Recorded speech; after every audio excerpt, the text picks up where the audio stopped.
அறநிலையத்துறையின் அசையும் மற்றும் அசையா சொத்துக்களின் வருவாய் அதன் புனிதமான நோக்கத்திற்கு மட்டுமே பயன்படுத்தப்படும் அப்படின்னு ஆளுநர் உரையில இடம்பெற்றிருக்கு.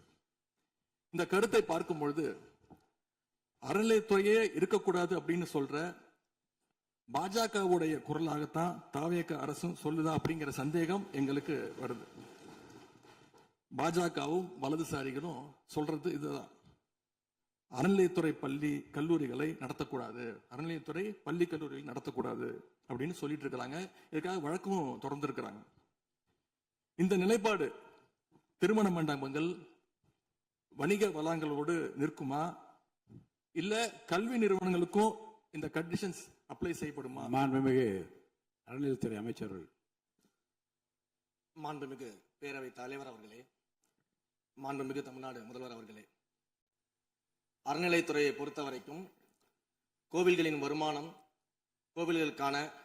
கோவில்களில் வரக்கூடிய பக்தர்களுக்காக செலவிடப்படும் என்பதை நம்முடைய ஆளுநர் உரையில் இடம்பெற்றதுதான் அதனுடைய சாராம்சம்.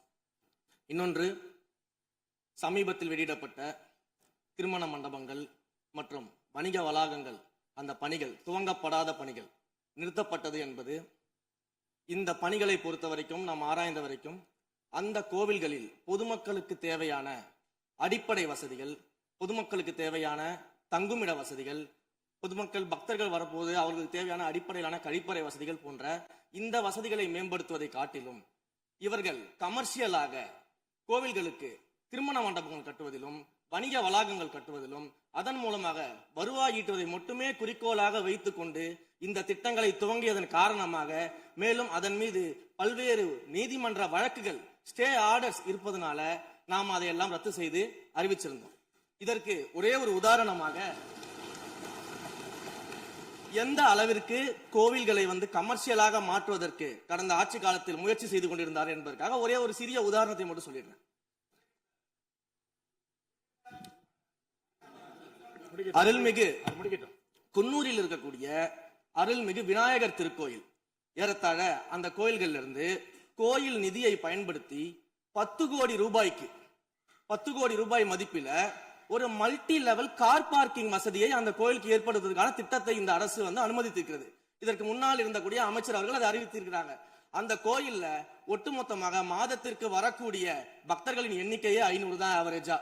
அதே போல அந்த கோவில்களுக்கு அடிப்படையில கழிப்பறை வசதி கூட கிடையாது. இது மட்டும் இல்ல, குன்னூர் மற்றும் உதகையை சுற்றி இருக்கக்கூடிய அனைத்து பகுதிகளிலும் இருக்கக்கூடிய 50 கோவில்கள்ல பேசிக்கா இருக்கக்கூடிய டாய்லெட் ஃபெசிலிட்டிஸ் கூட அங்க இருக்கக்கூடிய கோயில்களுக்கு கிடையாது. அப்படிப்பட்ட இடங்கள்ல கோயில் நிதியை பயன்படுத்தி எதற்காக மல்டி லெவல் கார் பார்க்கிங் தேவைப்படுது? அப்ப இது கமர்ஷியல் திட்டங்கள் இல்லையா? கோவில் நிதியை இப்படி கமர்ஷியலாக பயன்படுத்துவதற்கு எதிராக தான் நாம இந்த திட்டங்களை எல்லாமே தடுத்து இந்த திட்டங்கள் தேவையில்லை, அதற்கு பதிலாக நம்முடைய அரசாணையிலே வெளியிட்டிருக்கிறோம். மிக தெளிவாக கடைசி வரியை படித்து பார்த்தால் எல்லாருக்கும் தெரியும். இந்த கோவில் நிதியை பயன்படுத்தி கோவிலும் பக்தர்களும் பயன்படக்கூடிய வகையில மாற்று திட்டங்களை உருவாக்கும் வரியை நம்ம மென்ஷன் பண்ணியிருந்தோம். எந்த இடத்திலையுமே மக்கள் பயன்படக்கூடிய கல்வி நிலையங்களையோ இல்ல இது போன்ற மருத்துவ வசதிகளையோ நாம செய்து தர மாட்டோம்னு சொல்லல. இன்னும் சொல்ல போனா கடந்த 5 ஆண்டுகள்ல ஒன்றிய அரசின் நிதி உதவியோடு பழனியில பாத்தீங்கன்னா ஒரு சித்த மருத்துவமனை கட்டுவதற்கான நிதி உதவியை ஒன்றிய அரசு தருவதற்கு தயாராக இருந்தது. ஆனா கடந்த ஆட்சியில அந்த திட்டத்தை அப்படியே கிடப்புல போட்டுட்டு கேட்டா ரெக்கரிங் செலவை எங்களால ஏத்துக்க முடியாது அப்படின்னு சொல்லி கிடப்புல போட்டு வச்சிருந்த இந்த திட்டத்தை நாம இன்றைக்கு கையில் எடுத்து அதை துவங்குவதற்கான ஆய்வில் இறங்கியிருக்கிறோம். அப்ப எந்த இடத்திலையுமே மக்கள் பயன்பெறக்கூடிய திட்டங்களை நாம தடுக்கவும் இல்லை, நாம யாருக்கும் பி டீமாக இருந்து வேலை செய்ய வேண்டிய அவசியமும் இல்லை. கோயில்களின் நிதியை ஒரு காலமும் கமர்ஷியலாக பயன்படுத்த வேண்டிய அவசியமும் மாண்புமிகு தமிழ்நாடு முதலமைச்சர் தலைமையிலான தமிழக வெற்றி கழகத்தின் ஆட்சிக்கு தேவையும் இல்லை. மாண்புமிகு உறுப்பினர் சேகர் பாபு. மாண்புமிகு பேரவைத் தலைவர் அவர்களே, இந்து சமய அறநிலைத்துறை கொடைகள் என்ற ஒரு சட்டம் இருக்கின்றது. அந்த சட்டத்தில் விதி 69 என்ற குறிப்பிடப்பட்டிருக்கின்ற அந்த பணிகள் சட்ட விதிகளுக்கு உட்பட்டு சட்டத்தின் 36 பிரிவிலிருந்து தான் இந்த பணிகள் மேற்கொள்ளப்பட்டன. குறிப்பாக ஏதோ அமைச்சரே முடிவு செய்து திருமண மண்டபங்களையும் வணிக வளாகங்களையும் ஏற்படுத்துவதற்கு உத்தரவிட்டதாக மாண்புமிகு அமைச்சர் அவர்கள் அவைக்கு உண்மைக்கு புறம்பான தகவலை தந்து கொண்டிருக்கின்றார். ஒவ்வொரு திட்டங்களும் அன்றைய காலகட்டத்தில் இருந்த சட்டப்பேரவை உறுப்பினர்களுடைய பரிந்துரையின் அடிப்படையில், சட்டப்பேரவை உறுப்பினர்கள் கேட்டுக்கொண்டதற்கு அடிப்படையில் தான் அனைத்து திட்டங்களும் அந்த காலகட்டங்களில் கொண்டு வரப்பட்டது. அதோடு மட்டுமல்ல, உறுப்பினர் அவர்கள் குறிப்பிட்டு கூறினார், குன்னூரிலே மல்டி லெவல் கார் பார்க்கிங் கொண்டு வரப்பட்டது என்று. அங்கே இருக்கின்ற 56 கோயில்களையும் நான் குன்னூரிலே 5 நாட்கள் ஊட்டியிலே முகாமிட்டு அனைத்து கோயில்களுக்கும் நேரடியாக சென்று ஆய்வு செய்தோம். அந்த ஆய்வின் அடிப்படையில் அந்த திருக்கோயில்களுக்கு வருகின்ற பக்தர்களுடைய அடிப்படை தேவைகளுக்கு வருமானத்தை உயர்த்துவதற்காக குன்னூருக்கு சுற்றுலாவிற்கு வருகின்ற மக்களுடைய வாகனங்கள் போதிய அளவிற்கு பார்க்கிங்களுக்கு இடமில்லாமல் தவிக்கின்ற சூழ்நிலையில் அங்கே மல்டி லெவல் பார்க்கிங் கொண்டு வந்தால் நகராட்சி பரிந்துரையின் அடிப்படையில் வருமானம் பெருகும். அந்த வருமானம் திருக்கோயில்களுடைய மேம்படுத்துகின்ற பணிகளுக்கு உதவும் என்பதற்காகத்தான் அந்த பணிகளை மேற்கொண்டோம் என்பதை மாண்புமிகு அமைச்சர் அவர்களுக்கு இப்போது யார் அறிவுறுத்தி இந்த அரசாணையை வெளியிட்டிருக்கின்றாரோ அவர்தான் அப்பொழுது ஆணையாளராக இருந்தபோது இதே அறிவுறுத்தின் பேரில் அரசாணையை வெளியிட்டிருக்கிறார் என்பதை பேரவைத் தலைவர் வாயிலாக அமைச்சருக்கு தெரிவித்துக் கொள்கிறேன். மேலும் அவர் கூறுவதற்கு எனக்கு பாயிண்ட் ஆஃப் ஆர்டரில் பதில் கூறுவதற்கு அனுமதிக்க வேண்டும். மாண்புமிகு பேரவைத் தலைவர் அவர்களே, குன்னூரில் இருக்கக்கூடிய அந்த விநாயகர் கோயிலுக்கு சொந்தமான இடத்துல மல்டி லெவல் கார் பார்க்கிங் அமைப்பதற்கு ஏற்கனவே அங்க இருக்கக்கூடிய நகராட்சி நிர்வாகம் ப்ரப்போசல் வழங்கிய போது அந்த நகராட்சி நிர்வாகத்திடம் நம்முடைய நிலத்தை குத்தகைக்கு கொடுத்து அதன் மூலமாக இருக்கக்கூடிய வருவாயை வைத்துக் கொண்டு நாம் முடிந்த வரையில் நம்முடைய கோயில்களுக்கு தேவையான அடிப்படை வசதிகளை நாம் செய்து கொடுக்கலாம். ஆனால் கோயில் நிதியவே 10 கோடி எடுத்து அங்க மல்டி லெவல் கார் பார்க்கிங் எந்த விதமான பொதுமக்களும் பக்தர்களும் கேட்கல. பக்தர்களும் பொதுமக்களும் கேட்பதெல்லாம் கோயிலுக்கு உள்ளே சென்று மனநிறைவோடு தரிசனம் செய்துவிட்டு வெளியே வரும்பொழுது அவர்களுக்கு தேவையான அடிப்படை வசதிகளை தான் பக்தர்கள் கேட்டுக் கொண்டிருக்கிறார்கள். அதை செய்தாலே போதுமானது.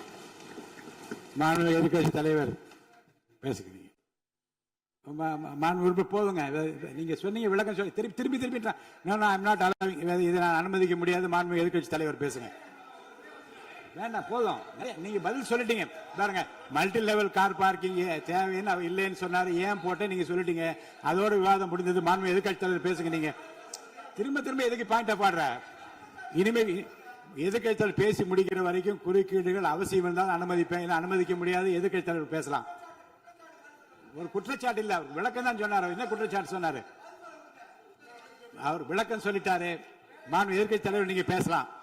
இனி மாண்பு எதிர்க்கட்சி தலைவர் பேசி முடிக்கிற வரைக்கும் எந்த குறுக்கீடுகளுக்கும் நான் அனுமதிக்க முடியாது. அவசியம் ஏற்பட்டால் விதிகள் உட்பட்டு அனுமதிக்க வேண்டிய உரிமை எனக்கு இருக்கிறது. இப்போது மாண்பு எதிர்க்கட்சி தலைவர் பேசலாம். சொல்லிட்டீங்க. நீங்க பதில் பாருங்க. அவர் சொன்ன உடனே நீங்க பதில் சொல்லிவிட்டீர்கள். குற்றச்சாட்டு அல்ல, விளக்கம் சொன்னார் அவரு. 10 கோடி ரூபாய்க்கு இந்த இடத்துல 10 கோடி ரூபாய்க்கு கோயில் படத்தை எடுத்து ஏன் பயன்படுத்தினீங்க? அது வேற எதுக்கு பக்தர்களுக்கு பயன்படு விளக்கம் சொன்னார். அவ்வளவுதான். குற்றச்சாட்டு எப்படி வராது? உங்க மேல குற்றச்சாட்டு வைக்கலையே. தவறா பயன்படுத்தினீங்க, அதுல தவறு நடந்து அவர் சொல்லலையே. அதை குற்றச்சாட்டாக எடுத்துக்கொள்ள முடியாது, விளக்கமாகத்தான் எடுத்துக்கொள்ள முடியும். மாண்புமிகு எதிர்க்கட்சி தலைவர் அவர்கள் பேசலாம்.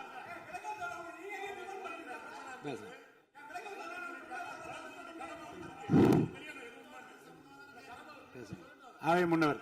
மாண்பு பேரவைத் தலைவர்களை அவை முன்னவர்களுக்கான விளக்கத்தை சொல்லியிருக்கிறார்கள். இந்த அறநிலையத்துறை அமைச்சர் அவர்கள் விளக்கத்தை சொன்னார்கள். நீங்கள் அதற்கும் விளக்கத்தை கேட்டு பதிலளித்திருக்கிறீர்கள். மீண்டும் அவர் சொல்வதற்கெல்லாம் பதிலளிப்பதற்கு அவை நேரமில்லை. மாண்பு எதிர்க்கட்சி தலைவர் அவர்கள். மாண்பு பேரவைத் தலைவர்களே, முன்னாள் அமைச்சர் அறநிலையத்துறை அமைச்சர் அதற்கான சரியான விளக்கத்தை கொடுத்திருக்கிறார். இப்போ இருக்கக்கூடிய மாண்பு அமைச்சர் அவர்களும் சில விளக்கங்களை கொடுத்திருக்கிறார். கார் பார்க்கிங் ஃபெசிலிட்டி என்பதும் ஒரு அத்தியாவசிய தேவைதான். அது ஒன்றும் தேவையில்லாத எல்லாருமே இப்போ கார் வச்சிருக்கிறாங்க. கோயிலுக்கு வரவங்க கார்லேயும் தான் வருவாங்க. எனவே அதுவும் ஒரு தேவைப்படுகின்ற ஒரு வசதி தான். நான் கேட்டுக்கொள்வதெல்லாம், எங்களுடைய ஆட்சியில் அறநிலையத்துறை சார்பாக 4 கல்லூரிகளை திறந்திருக்கிறோம். ஆண்டுக்கு 1500 மாணவர்கள் படிச்சுட்டு இருக்கிறாங்க. அதெல்லாம் நீங்க தொடர போறீங்களா, இல்ல அந்த திட்டத்தை கைவிட போறீங்களா அப்படிங்கிறது தான் உங்களுடைய நிலைப்பாடு என்ன என்பதுதான் மாண்புமிகு உறுப்பினர் சொல்லிட்டார். அதாவது ஏற்கனவே கல்லூரிகள் மற்ற அமைப்பில் எந்த விதமான தடையெல்லாம் அதையும் நாங்கள் தொடருவோம் என்ற வார்த்தை அவர் பேசும்போது குறிப்பிட்டிருக்கிறார். நன்றி.